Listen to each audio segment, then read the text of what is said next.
السلام عليكم.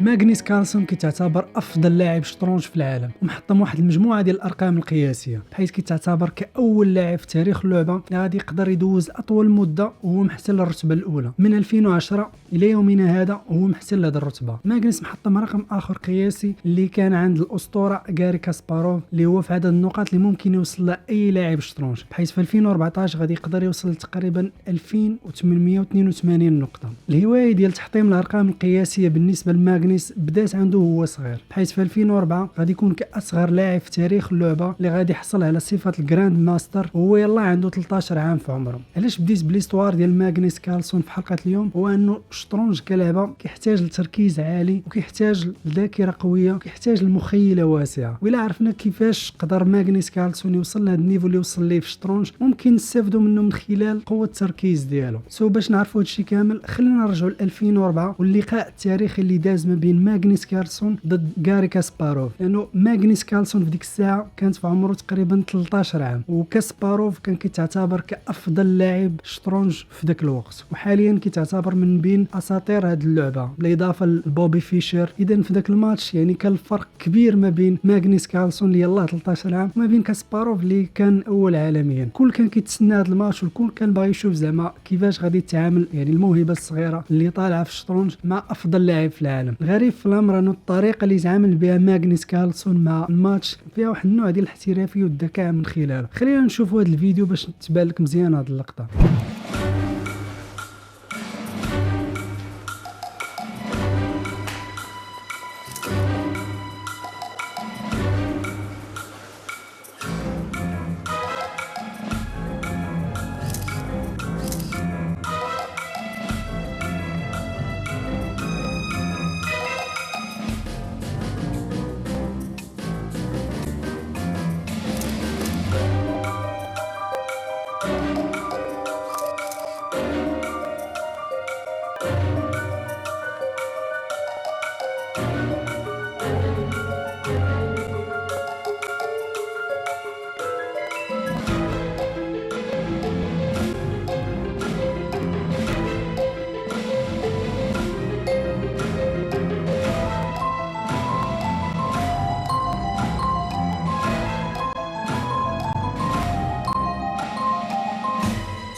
الا شفنا في الماتش بحال ما هكا كيبان لك الطريقه اللي كيتعامل بها ماغنيس كارلسن مع الماتش مختلفه شيئا ما. يعني السيد في اللحظه ملي كيكون كاسباروف يعني كيفكر في الحركه اللي غادي يدير ولا في الخطوه الجايه، ماغنيس ما كانش مسوق الماتش، يعني ما كانش كيبان لك بحال الا ما مركزش مع الماتش، ومره مثلا كيتلفت على اليمين مره كينوض كاع وكيدور في جناب القاعه. يمكن هذه اللقطه تقدر تبان لك باللي بحال الا ماغنيس كان كيلعب على الاعصاب ديال كاسباروف، ولكن لا، اللي كان كيدير فيه ماغنيس في هذه اللحظه هو انه كان في نفس الوقت كيلعب على اللاوعي ديالو وكان كيحاول يجدد التركيز ديالو ويحاول يجدد يعني الافكار ديالو من خلال انه يجيب افكار اخرى وحلول جديده. باش نفهموا مزيان هذه اللقطه خلينا نشوفوا كيفاش كيخدم اصلا الدماغ عند الانسان. في كتاب A Mind for Number الكاتبه ذكرات هذه القصه ديال ماغنيس كارلسن ضد كاسباروف وشرحات باللي انه يعني العقل عند الانسان عنده جوج ديال الحالات اللي كيكون فيهم، سواء انه كيكون في حاله تركيز او لا حاله لا تركيز. الحاله ديال التركيز هي ملي كتكون مركز 100% مع شي حاجه، بحال مثلا كتحسب في شي حاجه،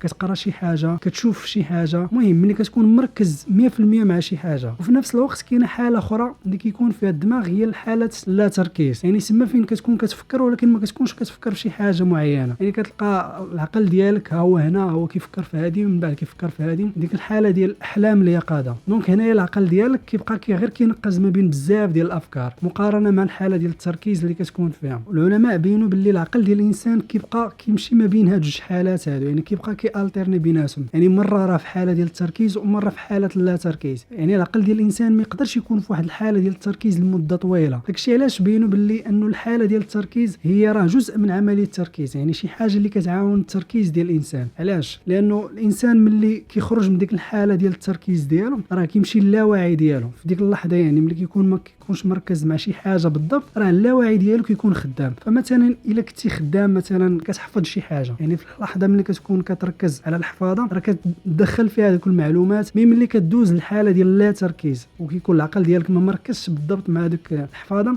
تما فين العقل ديالك كيبدا يابسوربي دوك المعلومات اللي عطيتيه، تما فين كيعقل عليهم بالضبط، وتما فين كيبدا يخزنهم. اوكي، من بعد ما عرفنا يعني الطريقه اللي كيشتغل بها الدماغ الانسان، الا رجعنا للحاله اللي كان كيتعامل بها ماغنيس كارلسون مع الماتش، راه في ديك اللحظه ملي كان كيخرج من حاله ديال التركيز ديالو، هنا راه كان كيدخل اللاواعي ديالو، وفي اللاواعي ديالو عنده بزاف ديال الحلول. تما فين كاين يعني كاع دوك الماتشات اللي فايت لعب، كاع دوك الحلول اللي فايت جرب، وكاع دوك يعني الخبرات اللي كانت عنده. يعني ملي كيخرج من حاله التركيز ديالو وكيدخل حاله اللا تركيز ديالو، تما فين يعني كيجبد كاع دوك المعلومات اللي كانوا عنده، وتما فين العقل ديالو غادي يبدا يربط ما بين هذوك الافكار وما بين لا سيتياسيون اللي فيها. يعني هو في الماتش اللي مركز فيه باش يبدا حلول جديده خاصو يدخل اللاواعي ديالو. وهاد المساله هذه ما كتوقع الا في الحاله ملي غادي تخرج من يعني من التركيز ديالك.